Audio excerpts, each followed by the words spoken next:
Hello everyone, it's so great to see you again. It's Judy from Coffee, Cookies and Books, and well, it's the beginning of July, so that means we have Book of the Month and Aardvark to talk about.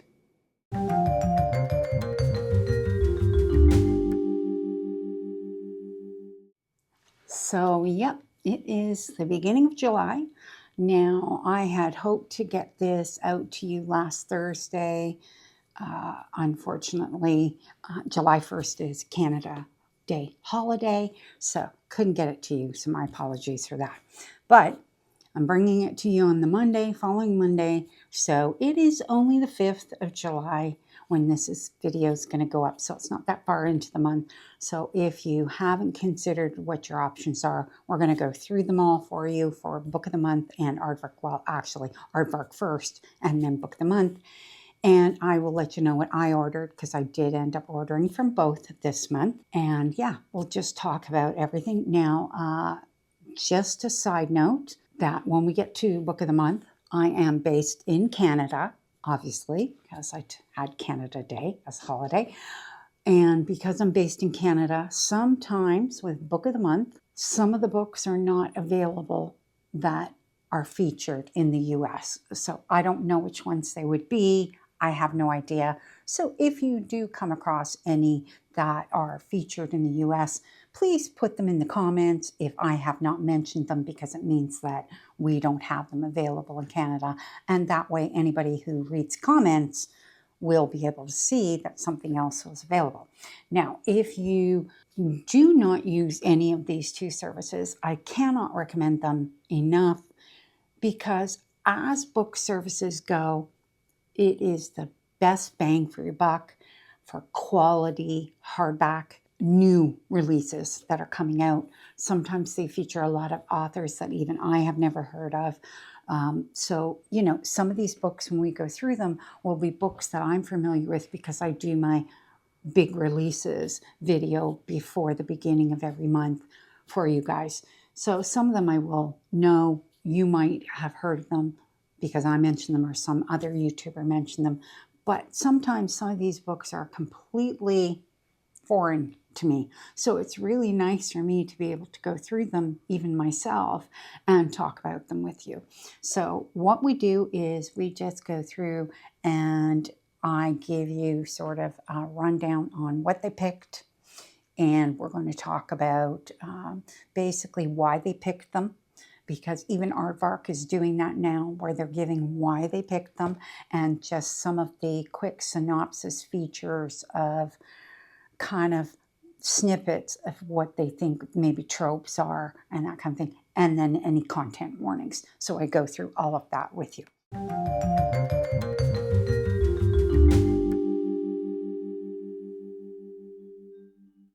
So what we're going to do is we're going to start with Aardvark, and they have 6 releases, and I have chosen 3 of the 6. So the first one, which is one that I have chosen, is Fabulous Bodies by Chuck Tingle. And I was very much looking forward to this one. I knew it was coming out. I had featured it in my July releases video. So the idea of this, it says it is a supernatural joyride where Drive meets Beetlejuice. And it says, at a glance, that has graphic body horror. It's a repeat Aardvark author, and I purchased Lucky Day from them previously. Enjoyed that very much. Survive the Night is one of the themes, and The Nod by Gaze Reading. The content warnings are body horror, cannibalism, and cancer. And it says, there's a reason horror has always had a queer heartbeat. This is The Nod from Gaze Reading. The monster that refuses to stay dead, the body that betrays you, the identity you have to fight to survive. Metaphors, anyone? On the surface, Fabulous Bodies gives a grave-robbing fashion influencer, a rock star who won't stay dead, a blood-soaked joyride through Palm Springs. In practice, a novel that somehow sneaks genuine feeling past your defenses right when you're busy marveling at the carnage. Beneath said carnage, Fabulous Bodies is a story about what we sacrifice for our personas and what we owe the people who love us. So I thought that was really great. I can't wait to read it. I thought it sounded like it was going to be a fun ride and a fun read. And that was exactly what Lucky Day was as well. So I'm hoping it won't disappoint, you know. Okay, next one is The Housewife by Natalie Barelli. And again, this is one that I did pick. It is a thriller, 368 pages. And it is at a glance. It's set in LA. You can read it in one sitting. Revenge has no expiration date, and it is a complicated marriage. Why they chose it, unlike your typical domestic thriller FMC, so female main character, Jody doesn't feel stifled or trapped by her role as wife and future mother. On the contrary, domesticity is her calling. This girl elevates cleaning a kitchen to an art. Basically, Jody wants to be a housewife so bad that it makes her, frankly, suspicious. Here's the gist. After a whirlwind romance, Jody marries respected psychologist Roy Davies, but only a few short months after his beloved late wife, Deborah, passed away by suicide, allegedly. Roy's friends are wary of Jody, this gold-digging interloper, in an apron and dishwashing gloves. Yet, despite living in Deborah's shadow, Jody is intrigued by her story and begins to suspect some kind of foul play. As she so tactlessly points out, if she was beautiful and talented and she had this amazing life and a million adoring fans, why did she shoot herself in the face? So that's pretty brutal sounding. Okay. Content warnings is mention of child abuse. That's that one. I did pick that one. Did I say I picked that one? Yes, I did. I put that one also in my cart. Along with the next one, which I also put in my cart, is Dead But Dreaming of Electric Sheep by Paul Tremblay. This is a sci-fi horror satire. And at a glance, it grapples with AI, creative typography, near future setting, and Black Mirror vibes. I mean, this is like all my thing. I had like 100%, which is why I added it as well. It gives, so why they chose it, it gives The Big Lebowski meets Weekend at Bernie meets Philip K. Dick, an eclectic stew of horror, dystopia, and dark comedy where dead bodies are either comical puppets or precious cargo, and Miracle Max's proclamation of mostly dead is a valid medical diagnosis. In fact, this novel begs the question of what dead and alive even mean, and whether there's truly a difference between the two. If the body is merely a lifeboat for your consciousness, the actual biological processes that keep it running become far less important. Basically, it's the thought that counts. From there, we get a sharp topical exploration of AI and ethics, the ominous creep of machine over man, in the words of our cool as hell gamer girl protagonist, the science fiction-y sell to the government, weaponizing remote control zombie soldier scenarios that could easily go hand in hand with this tech. I thought this sounded fantastic. I mean, I've never read a Paul Tremblay. I think I have one of his, a horror movie. Is that one of his? I think I also have The People Worth Saving. Anyway, I know I've got a couple Paul Tremblay books. I've just never read any of them. But I have to tell you, like this one totally floats my boat. Like, totally. Content warning says child death is the content warning. Next one is Every Version of You by Natalie Messier. So this is a debut novel, and it's a romance, magical realism, and includes a cat. Sounds a little bit on the cozy side, maybe a cozy romance, maybe. At a glance, it's 2012 college vibes, the ultimate do-over, time travel twist, The One Who Got Away.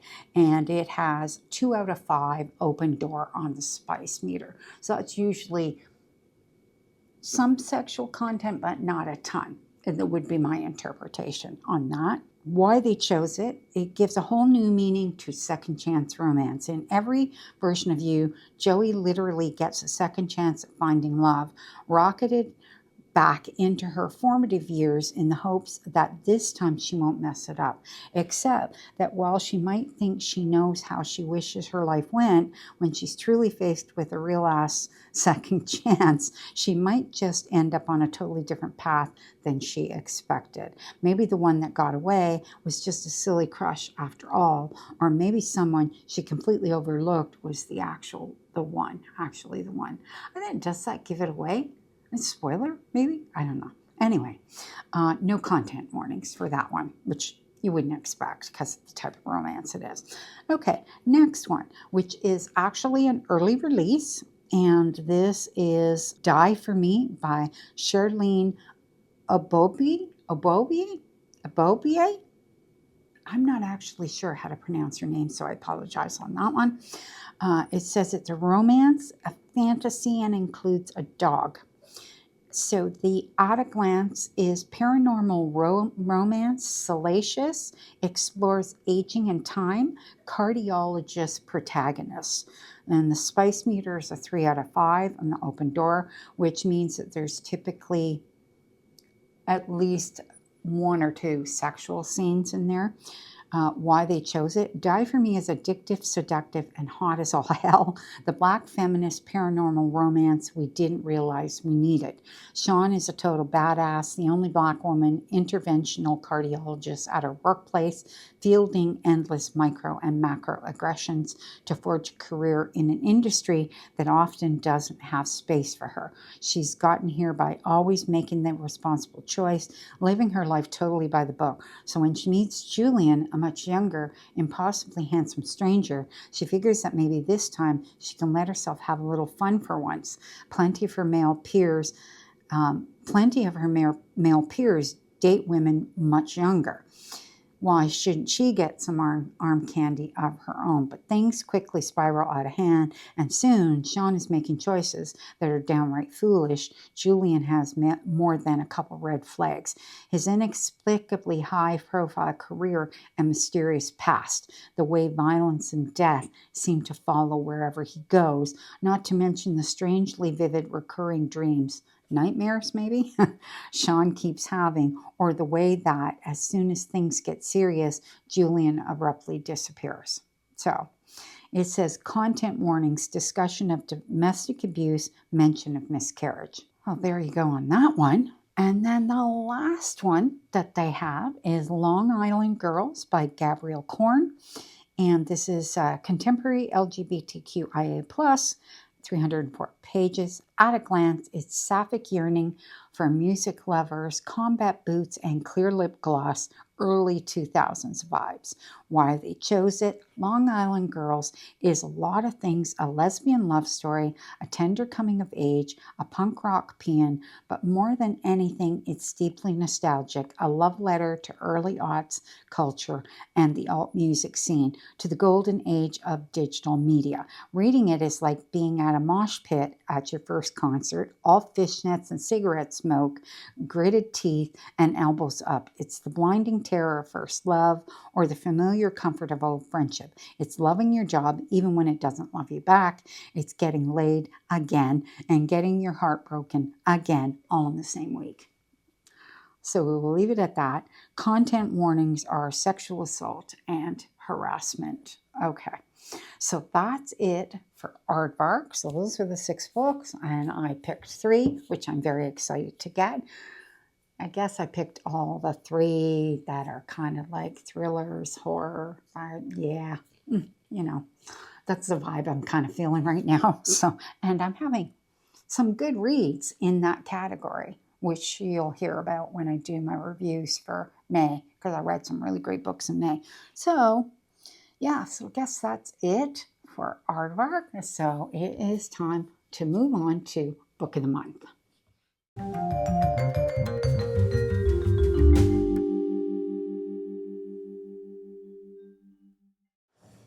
Okay, coffee sip. Oh, Love my coffee. Like, so much. Love it. So much. Sorry. I was just checking outside. I can hear stuff going by. I don't think you guys hear anything going by because, for the most part, the mic blocks out a lot of the crap that happens to go by.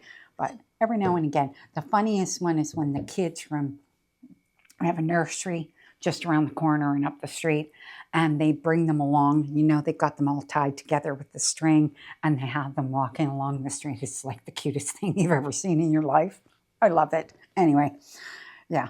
So they don't tend to take them out, though, in this heat, and it's been like super hot. So usually you won't see them then. They take them out when, you know, the weather's nice and it's easy to manage them. And it's like, I think they walk them around the block. It's so cute. Anyway, okay, so we're going to talk about now Book of the Month. So with Book of the Month, we have two separate things we talk about. We talk about their main selections, and then we talk about their additional add-ons, and they have quite a few. So we're going to go through them all. So for their main selections, they actually have 7. So pretty full set of selections. And I did pick up one book, which will be the first one we're going to cover. And that is The Wing Game, which is a fantasy by Sophie Kim. I thought this sounded fantastic. I mean, I'm hoping it's as good as it sounds. It says the quick take is her greatest rival shattered her stardom. Now her only way back into the magical sport she loves is to fake date him. So this is like a fantasy version of rugby they play. So it's like a sports romance in the fantasy world. And they have wings. So I was like, you know, I got to read this. Sounds so good. Anyway, now I don't know if it's a series, and maybe it says here, we're going to read this. It says, good to know, it says 400 plus pages, salacious, multiple viewpoints, and a romantasy. And why they chose it is we've always thought that sports would be more interesting if giant winged beasts were involved. So we were absolutely riveted by the bloody, breathtaking game of Carawitchit.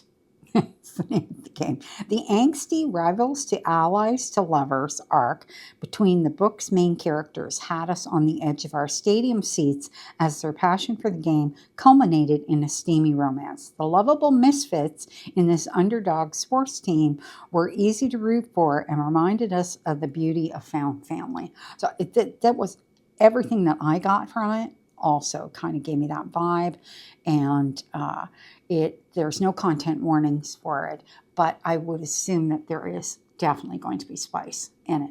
So I did pick that one. Super excited to read that one. Okay, next one is Games, a Love Story. So this is literary fiction by Anna Maria Volkova. The quick take is this darkly erotic tale of an unlikely relationship examines power, trauma, economics, and the forces shaping desire. The kindly note says this book is highbrow. The good to know is 400 plus pages, social issues, cerebral, and extra spicy. Now, so it has a heavy duty spice meter. Hold on, it's asking me to log in. So just give me a minute and I'll get us logged in. There we go. We are back. Okay, so why they chose it is next. And it says the unflinching, erotic age gap romance pushes the boundaries of dominance and masochism, raising provocative questions about what it means to hold and relinquish power in an intimate relationship. This novel is brimming with economic thought as the characters bond and spar through sharp intellectual arguments about wealth, labor, and commercial systems. The portrayal of grief, trauma, and the messy journey towards healing is visceral to witness and left us aching alongside the main character. So that's the general feel I got for it. Now, it does have content warning. It says the book contains rough sex and provocative relationship content. So you have been forewarned on that one. Okay, next one is In Stormy Weather by Kelsey Curto, and this is a romance. And to me, this is like a contemporary romance, is how I would categorize it. The quick take is meteorology is her passion, but even she couldn't forecast for a change of heart in this enemies to lovers romance. So the good to know is it's multiple viewpoints, brainy, salacious, and enemies to lovers. Why they chose it with a stormy tropical Florida setting and impeccable summer vibes, this book is vacation in a bottle. We were ready to break out our flip-flops and sunscreen after the first page. This story may be full of lightning and thunder, but the most electric part is the romantic chemistry between the two leads, their blistering banter and fervent passion crackled from start to finish. The well-researched portrayal of meteorology and the high-stakes world of professional storm chasing kept our hearts racing and our umbrellas on hand. So I thought that sounded cute. It has no content warnings, so just a general contemporary romance, which is great. Okay, next one is Pretty Dead Things by Kelsey Cox, which this is a mystery. And the quick take is in this juicy mystery, pageant queens and wannabes hide glittering secrets that will have you clutching your pearls. The good to know is it's multiple viewpoints, teens, drug and alcohol use, and glamorous. Why they chose it. If you understand the cutting power of a well-timed bless your heart, you'll love this book's Texas setting, which offers a delicious atmospheric look into the poisonous sweetness that can underlie even the politest Southern charm. This character-driven mystery is told through many complex perspectives, from the insecure teenage girl entering her first pageant to the middle-aged former beauty queen desperate to maintain her status.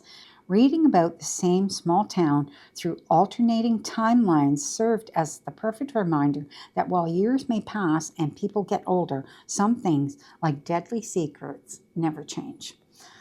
So that's that one. Now it looks like the two time frames are the year 2000 and then 2025. So there's like a 25-year gap in the time frames.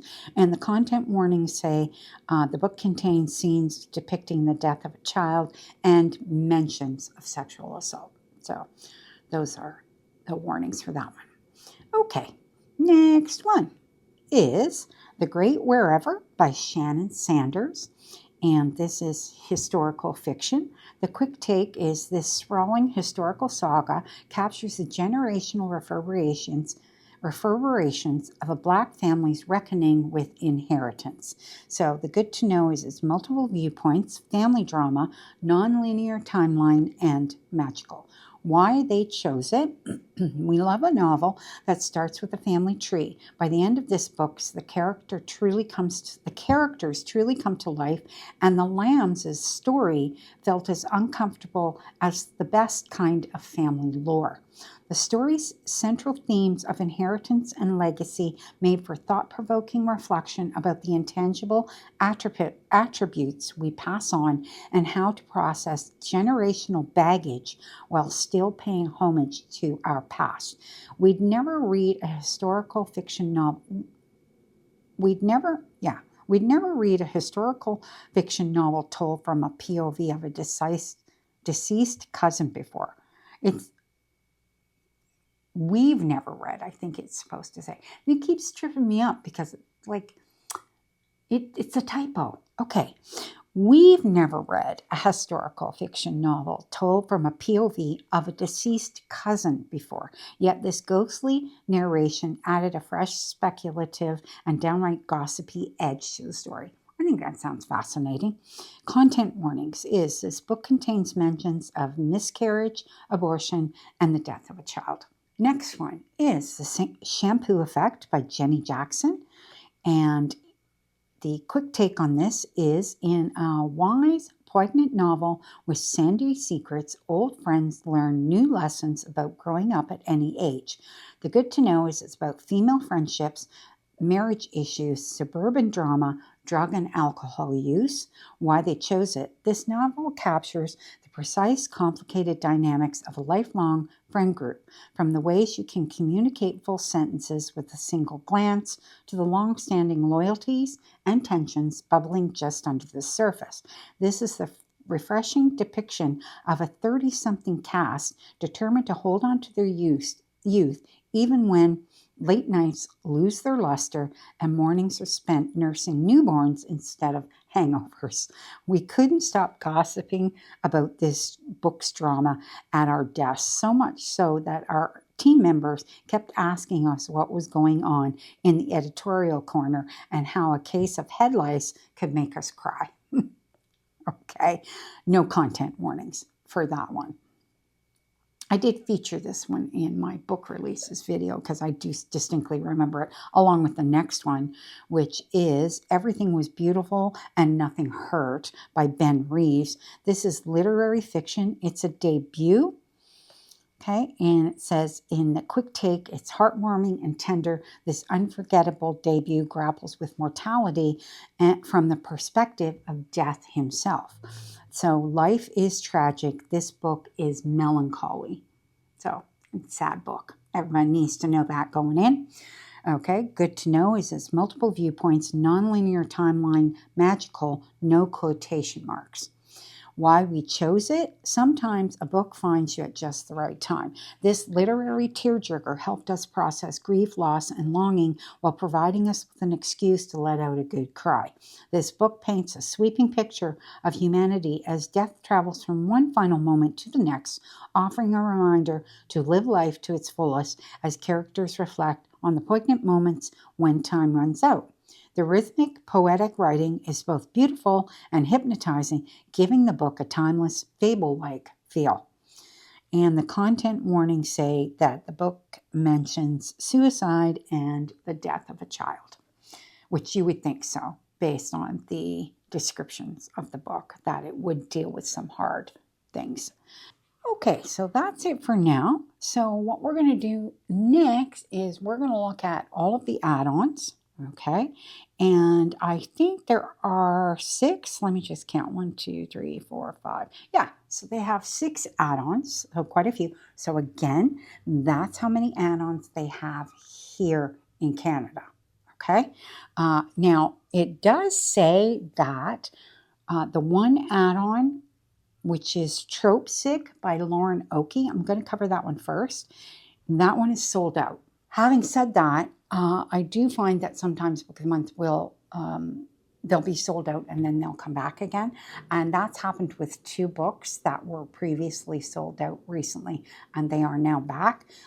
One of them was Yesteryear, so they have that again. And this book, Made Me Think of You by Libby Page, and that one's back in print again. So they do sometimes reprint them if they're really popular, and this one sold out like immediately. But this was actually, Tropesick was available from the middle of June, so it's been available for a while. I did not pick this one up, not really my cup of tea, but it is a contemporary romance. I am just going to cover it quickly. So it's quick take, late night editing, and big deadlines can't distract 2 writers from the rocky past and undeniable chemistry. The good to know is it's multiple viewpoints, salacious, a book about books, and second chance romance. So it did sound like a cute romance, but I'm not a big contemporary romance girl, but I did pick one up already, which we're going to cover next, okay? So this is the other regular offering that I picked up, which is the Romance Revival by Christina Lauren. And I thought this one sounded cute, so that was why I picked it up. This gripping love story offers a fresh take on mortality, memory, mystery, and a little bit of magic. It is multiple viewpoints, quirky, magical, and salacious. So I'm just going to read a little bit of the synopsis. It says, 3 years ago, Emery Finch did something completely out of character. She got married to Luca, the impossibly charming landscaper she met on one blistering night in Vegas, who made her laugh, made her dance, made her feel. But now Emery is consumed by her top secret job, missing dinners, forgetting anniversaries, and promising herself Luca will understand once her cutting-edge research comes to light. Until the unthinkable happens, a tragic accident takes Luca from her. Desperate not to lose him, Emery breaks every rule to bring him back, And Luca would probably thank her for it if only he could remember her. I'll just end it at that. I loved the sound of that. So that was why I grabbed this one. I thought it sounded great. And you know, Christina Lauren, I like their books. So, okay. So the next one is actually a fantasy. It's Ruinous Ends, and it is a limited edition by Ivy Marie. So this one has sprayed edges. So to get the sprayed edges, you do pay a tiny little bit more for those. In the quick take is, in this enchanting sequel, former Blackwood Academy students scramble to decide the fate of the afterlife. So I don't know, can't remember which one was the first book in the series, but I'm sure anybody who's looking for this one's going to know what the first book was, because I don't remember what it was. Sorry. Okay, 400 plus pages. It's good to know. Graphic violence, multiple viewpoints, second in the series. So I do not want to read the synopsis at all because it is second in a series, and that would not be good for anybody who doesn't want to know that information, right? Okay, next one is Worse Than Strangers. This is a contemporary fiction by Kyleigh Leddy. And the quick take is, grab your sunscreen and cozy up under an umbrella. This heartwarming seaside story is perfect for your beach bag. The good to know is it's multiple viewpoints, a light read based on a classic second chance romance. So I'll just read a little bit of the synopsis because it's super long. It's a modern retelling of Jane Austen's Persuasion, set against a backdrop of blue and purple hydrangeas, swollen brick sidewalks, tall seagrass, and uniform shingled houses. Lily and Rose Gardner's summer journey of second chances, healing, and hope begs the question, can you repeat the past, and is it ever too late to try again? That's that one. Next one is The Mashup by Laura Marie Meyers. And this is a romance, and it's a debut. And I did consider this one. I did consider it, but decided against it, but I did consider it.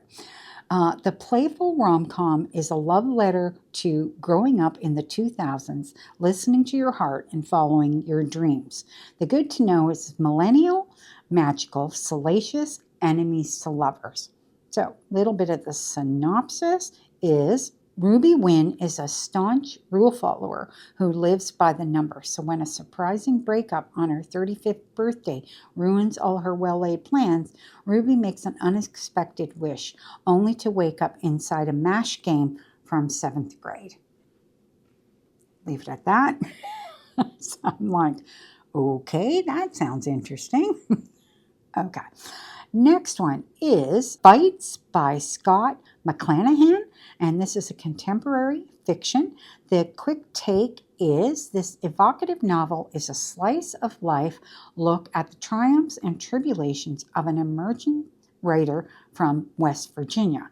Good to know is, it's a fast read, writer's life, drug and alcohol use, under 200 pages, and it says this could get weird. This book is experimental.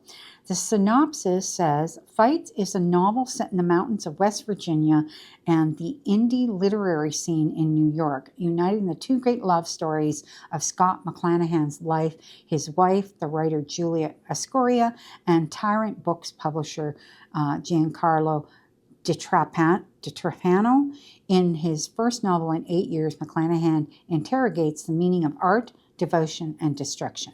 Content warning is, this book contains a scene depicting suicidal ideation. So that's it for everything that is available. So the other thing I did want to mention is there are 2 July collections. So this is part of the special books that they're featuring as part of their centennial. So I do want to mention those.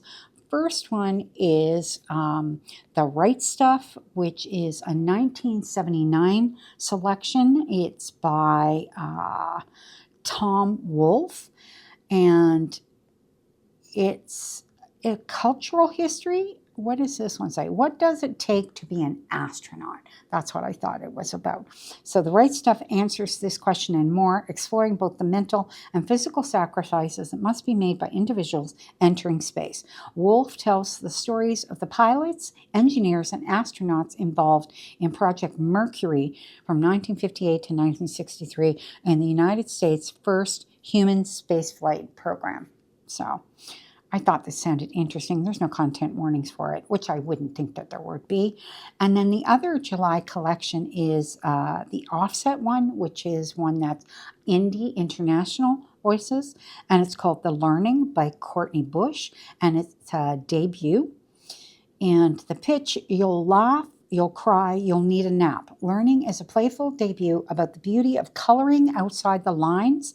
A young teacher at a Harlem daycare center finds purpose and joy in her work. She cherishes the quirks and tiny wisdoms of her 3-year-old students and strives to apply their uninhibited joy, curiosity, and openness to her own messy personal life. Read if you seek a tender novel about the inner child in all of us, or if a Pixar movie has ever made you sob. The angle is its big feelings, it circles time, and Moana is therapy, which I thought that was cute. There are no content warnings for that one either. So that's that. And then the third book that I picked is one, it's a science fiction one, and it is called Hum by Helen Phillips.